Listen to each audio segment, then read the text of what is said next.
Hi, shalom friends.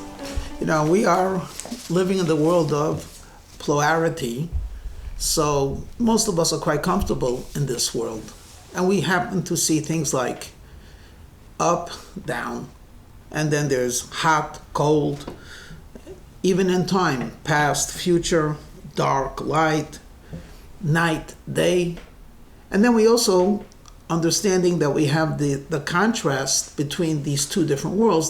There is language to explain somehow how we could meet in the middle. So between up and down, there's midway, hot and cold, there's warm, night and day, might be twilight, past and future, is present, dark and light, dim. Okay, you get the idea.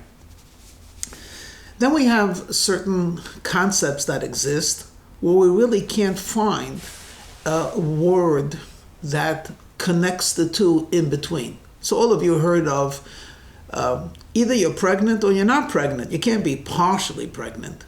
But when I'm thinking of heaven and earth, okay, is there somewhere in the middle that they meet?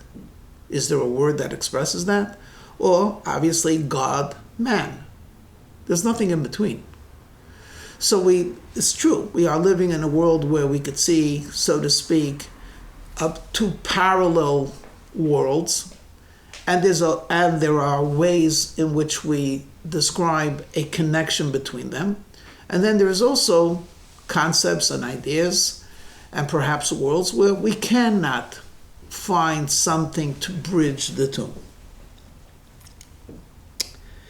In language, there are certain words which are clearly associated with the physical, and there are certain words which are clearly associated with the spiritual. Again, two worlds. So for example, if I tell you the word wood, stone, flesh, we're talking the physical.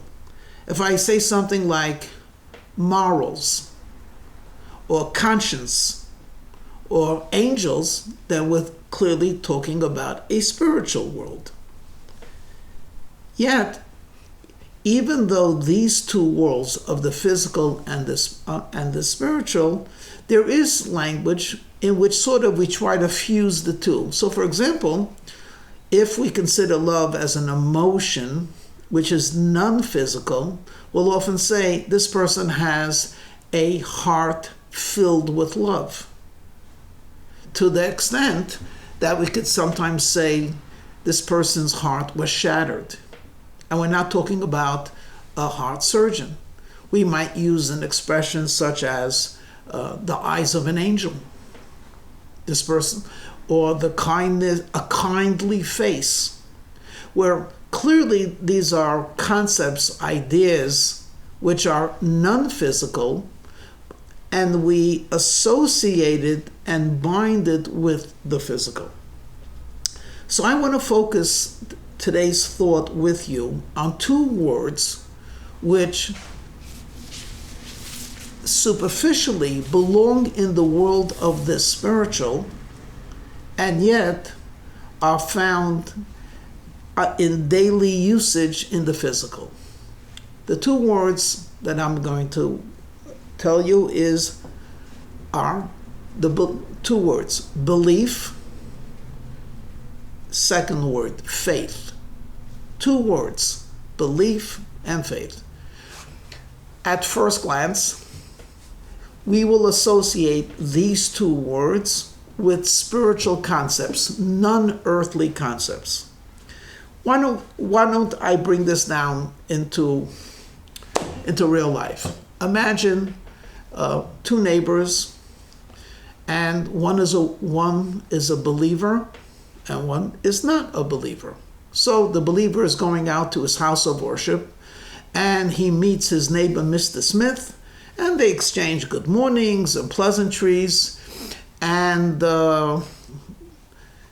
Smith is going to play golf, and his neighbor is going to the house of worship.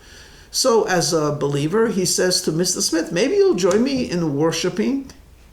And Mr. Smith smiles and he says, that's very nice of you. Thank you for the invitation, but I don't believe in God. So I can't worship what I don't believe in. And the worshiper says to Mr. Smith, and why don't you believe in God? So he smiles. He says, look, I'm a rational person. I accept what I understand, what I could see, and even things that I can't see, if I know they exist because they could be produced in a laboratory or proven through science, then I'll accept it. But as far as I know, no one has ever seen God, and certainly no one has ever proven the existence of God in a scientific laboratory. So I admire your faith and enjoy it. But I'm a rational being, so I don't use those concepts of believing in the unknowable. Okay. This is a typical, or might be, a typical conversation. Let's follow Mr. Smith. Tuesday morning, he's pitching an idea to a group of investors. And Mr. Smith is a programmer. And he's pitching this idea and he's saying, I have this program and it's going to revolutionize. Whoever invests in it's going to make a lot of money. I believe in this product. And you're a business person and you hear the word, he believes in his product. And he says, I'm glad you believe in your product, but we're talking about investing. We want to see dividends. I have faith that the public will eat it up. Interesting. The same words of belief and faith, which we use for, loosely speaking, religion or God or the non-physical, suddenly becomes aspects and attributes that we use in every single day language.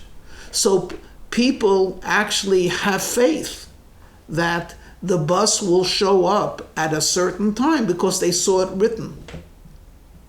And they'll go into and buy stocks from an investment broker who says, I believe this is a good stock to do.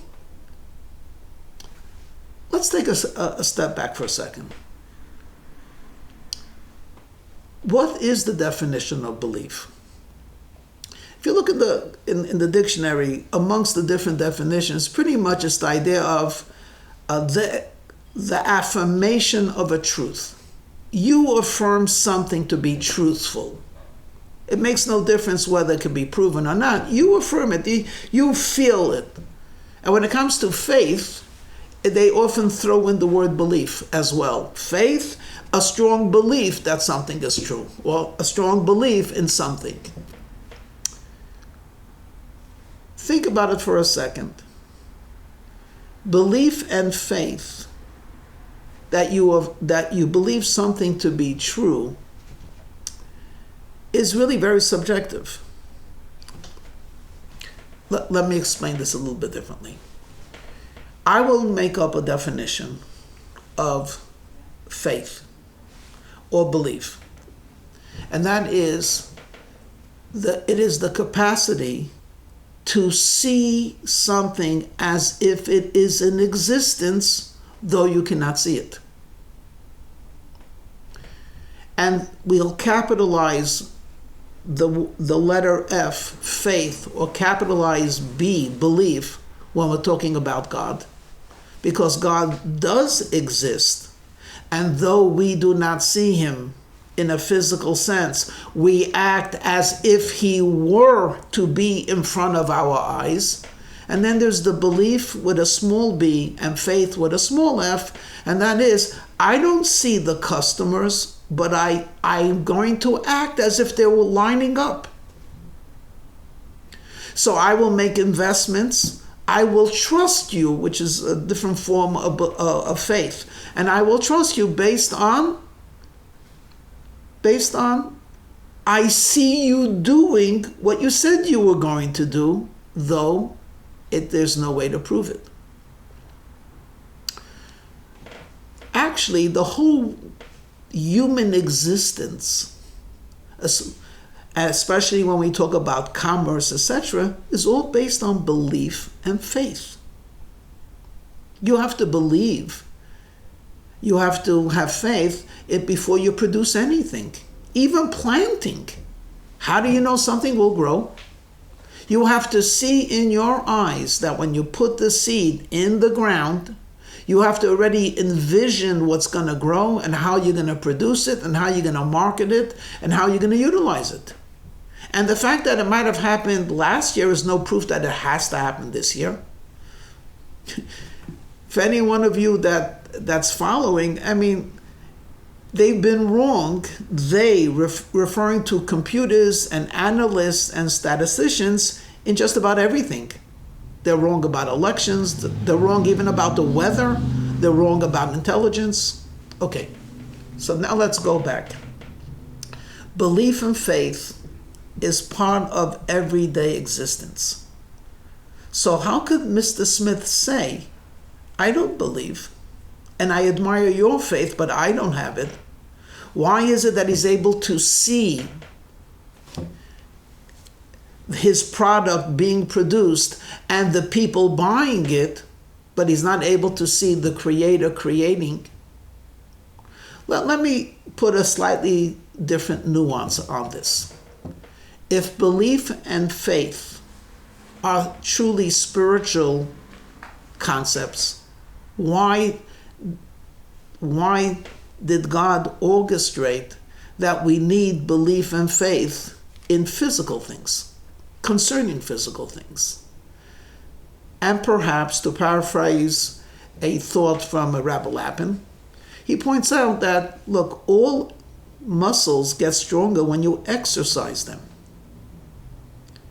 And we could all attest that if you use your mind to think, you'll be a creative thinker. If you stop thinking from the day you graduated, sadly, you'll find it very difficult to concentrate and be creative in anything. Because as if to say, you're not exercising your mind. When God wants us to act as if he is a real presence, a dominant presence, i.e. even a physical presence. Let me explain that right away. If we would not act inappropriately in the front of people, so certainly we should not act inappropriately in front of God. How can we develop such strong faith and belief? It is because we use it in every day. So we're exercising this idea or this spiritual muscle. Now we could extend it a little bit higher and a little bit more appropriate. And therefore, let me conclude with, do you believe in the coming of Mashiach? Do you have faith he's going to come? And before you say, I'm not sure, do you believe that one day we will conquer this sickness of COVID? Do you have faith that we'll have enough food for the globe in 20 years from now? I think the answer is yes and yes. The unimaginable of 200 years ago is reality today. The science fiction of 200 years ago is reality. Do you know we have people in the space station thousands of miles away from Earth living there for over a year? Is that in the realm of fantasy? It's real. So we do believe in the future. We have faith that the future will unfold and hopefully unfold in a wonderful way. How can we not believe and have faith in the coming of Mashiach? So that's how we're going to end today. I believe with absolute and unconditional faith, unwavering, not shaky at all, that the Mashiach, the Redeemer of humanity, and the teacher of godliness on earth will appear imminently, swiftly, and in our lifetime. Shalom.